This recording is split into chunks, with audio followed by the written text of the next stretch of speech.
নির্বাচন কমিশনের আদেশে গ্রেপ্তার হতে পারে 800 তৃণমূলের রত্ন, মানে কর্মী, প্রার্থী এরা। এই নিয়ে আজকে উচ্চ আদালত মানে হাইকোর্টে গিয়েছিলেন কল্যাণ বন্দ্যোপাধ্যায়।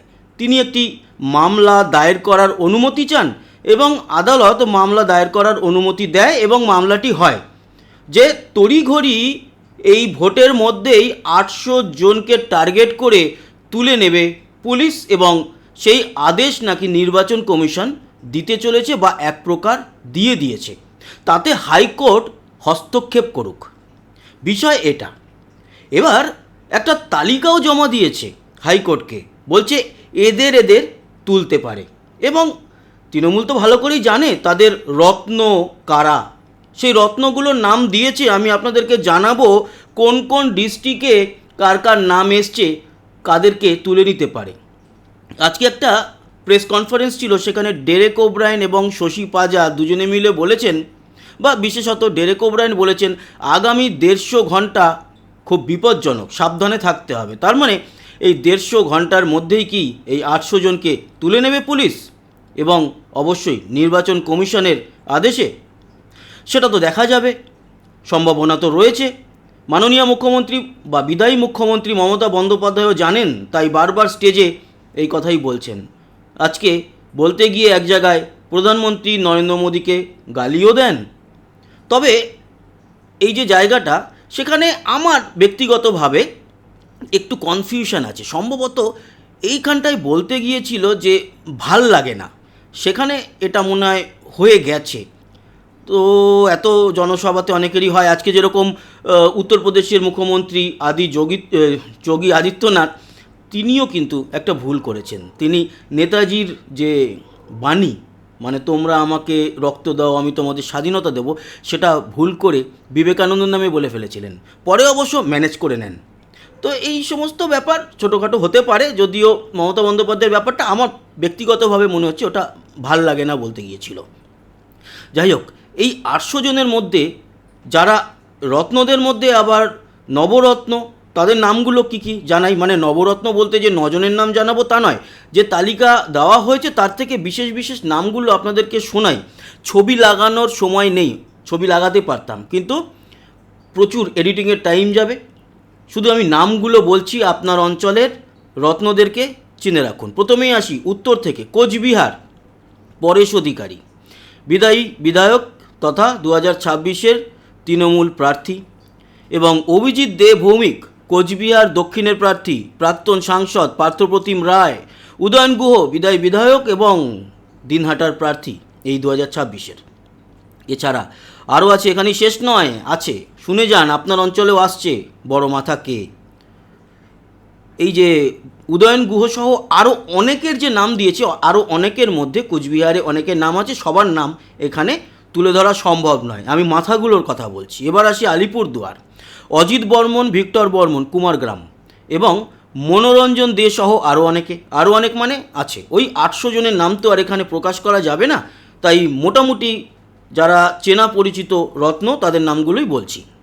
জলপাইগুড়ি, উত্তম সরকার, দিলীপ রায় মানে ডাবগ্রাম ফুলবাড়ির, এবং সহ আরও অনেকে। দার্জিলিং, রঞ্জন সরকার মাটিগাড়া নকশালবাড়ি সেখানকার, আর দুলাল দত্ত শিলিগুড়ির, এছাড়াও অনেকে। দার্জিলিং থেকে চলে আসি আমরা উত্তর দিনাজপুর, হামিদুল রহমান চোপড়ার বিধায়ক ও বর্তমানের প্রার্থী, জাকির হোসেন ইসলামপুর, সত্যজিৎ বর্মন সহ আরও অনেকে। দক্ষিণ দিনাজপুরের উদয় বর্মন বালুরঘাটের, উত্তম জৈন হরিরামপুরের। মালদা, রেজাউল করিম বক্সি রতুয়ার, এছাড়াও আরও অনেকে। সব জায়গায় আরও অনেকেটা থাকছেই। মুর্শিদাবাদের মনিরুল ইসলাম প্রাক্তন বিধায়ক, আমিরুল ইসলাম সহ আরও অনেকে। নদিয়া, আজিজুর হারমান মল্লিক, শ্যামল ভট্টাচার্য, পিন্টু দত্ত সহ আরও অনেকে।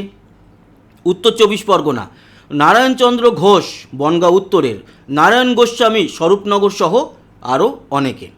দক্ষিণ 24 পরগনার পিন্টু প্রধান কুলতলির, অনিমেষ মণ্ডল গোসাবার, সেলমি নস্কর মগরাহাট পূর্ব, এছাড়া আরও অনেকে। কলকাতা উত্তর ও দক্ষিণের প্রথমেই আসি শান্তনু সেন, প্রাক্তন সাংসদ, সবাই জানেন, অনেকে স্কোয়ার ফুট বলেও তাকে সম্বোধিত করে থাকে। স্বরূপ বিশ্বাস রাসবিহারীর, স্বরূপ বিশ্বাস মানে অরূপ বিশ্বাসের ভাই, যিনি এই কলকাতা ফিল্ম ইন্ডাস্ট্রির একজন বড় মাথার আছে। বিশ্বজিৎ পোদ্দার মানে হচ্ছে সোনাপাপ্পু। এবার আসি হাওড়া। আচ্ছা, ওই আরও অনেকেটা কিন্তু সবার পিছনেই থাকছে। হাওড়া থেকে কুন্তল ভট্টাচার্য বালির, রিয়াজ আহমেদ হাওড়া উত্তর, তাপস মাইতি ডোমজুর সহ অনেকে। হুগলি কল্লোল বন্দ্যোপাধ্যায় উত্তরপাড়ার, বুঝতে পারছেন। কমল দাস সোনাশীল চুচুড়ার, ইমাম হোসেন বাবু পাল সপ্তগ্রাম সহ আরও অনেকে। পূর্ব মেদিনীপুর নিরঞ্জন সিহি তমলুকের, আব্দুল খালেক কাজী রামনগর সহ অনেকে। ঝাড়গ্রাম প্রেমানন্দ মুর্মু বিনপুর, দীপক বেজ ঝাড়গ্রাম সহ অনেকে। পশ্চিম মেদিনীপুর রাম সামন্ত সবং, শিবপ্রসাদ রায় ঘাটাল সহ অনেকে। পুরুলিয়া সুশান্ত মাহাতো বাঘমুন্ডি, সুজয় ব্যানার্জি মানবাজার সহ অনেকে। বাঁকুড়া মলয় মুখোপাধ্যায় সালতোরার, বঙ্কিম মিশ্র ছাতনার, রবিউল হোসেন ইন্দাস। পূর্ব ও পশ্চিম বর্ধমানের আমিনুর খান খণ্ডঘোষের, আজগার আলী মন্তেশ্বর, সৌমিত্র গুপ্ত কালনা, মণিকান্ত রায় বর্ধমান উত্তর সহ অনেকে।